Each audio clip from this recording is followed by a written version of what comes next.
Premier Doug Ford and his provincial and territorial counterparts are in cottage country for 3 days of meetings, and tomorrow they'll be joined by Prime Minister Mark Carney. In the meantime, CTV's Rachel Aiello joins us live from Huntsville with more. So, Rachel, what's on the agenda today ahead of the PM showing up tomorrow? Yeah, so building major projects is really going to be the focus of the conversation today here in Huntsville. Premiers are going to start rolling in just before noon, including Ontario Premier Doug Ford, who is chair of the Council Federation. He's playing host to this summer meeting.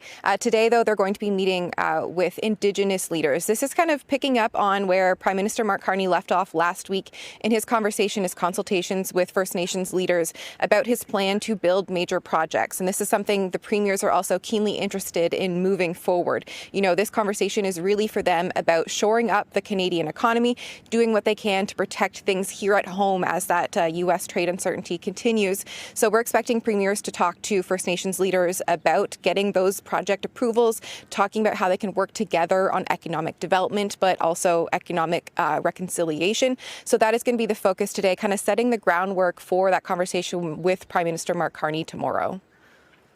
They're all working very hard towards that new August 1st deadline. U.S. President Donald Trump saying that 35% tariff on goods not under the Canada-U.S.-Mexico trade agreement are going to be impacted here. So are we getting any intel as to what kind of concessions Canada might be making in order to reach a new deal with the U.S.? So I do think that's going to be one of the biggest questions that premiers are going to put to the Prime Minister tomorrow. You know, this is the first time they're going to have a face-to-face conversation since Donald Trump moved the goalposts and shifted from July 21st to August 1st. So premiers will be coming to that table, likely asking the Prime Minister, one, what is the state of talks? How realistic is it that Canada is going to get a deal by August 1st? That would see us kind of reprieved from that 35% tariff hike. But then two, what is Canada's plan if we don't get there? So, you know, so far the Prime Minister has said he is going to be elbows up with Donald Trump, but the Canadian government hasn't retaliated significantly towards the United States. So I think the question for premiers is now the time to do that? What is it going to take to get to a deal where we're not constantly seeing those goalposts shift? And then I think big picture, less so specifically about conciliatory measures, but what does it mean long term if there's going to be a situation where we have tariffs in place over the broad part? We've seen the Prime Minister say that he's not thinking Canada's going to get a fully tariff-free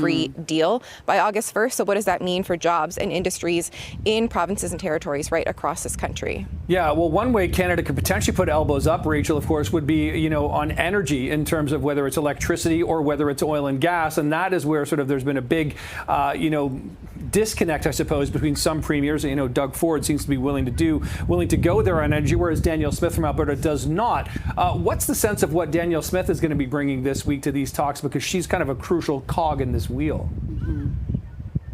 Yeah, it'll be interesting to see where they all align. You know, there have been situations where the premiers have been united in wanting to break down interprovincial trade barriers. So it'll be interesting to watch over the next few days how that plays out. If they are singing from the same songbook, trying to show a united front given the persisting uncertainty south of the border, or is this a time for there to be a bit of an airing of grievances around the table? You know, this was initially supposed to just be a confab for premiers to get together and talk about their pressing issues. The Prime Minister is kind of joining in midway through. So we'll see if things like energy, as you outlined, Nick, are something that they are finding sticking points on, or if the Prime Minister's plan to build big projects has kind of eased some of those concerns, because now there is more widespread desire to go ahead with big projects, potentially like pipelines, mines, infrastructure developments that all the premiers are wanting to see. And then it's a question of, is that something that all premiers can get in on? Where are these projects? We don't have a list yet of what are some of these big builds that they have in their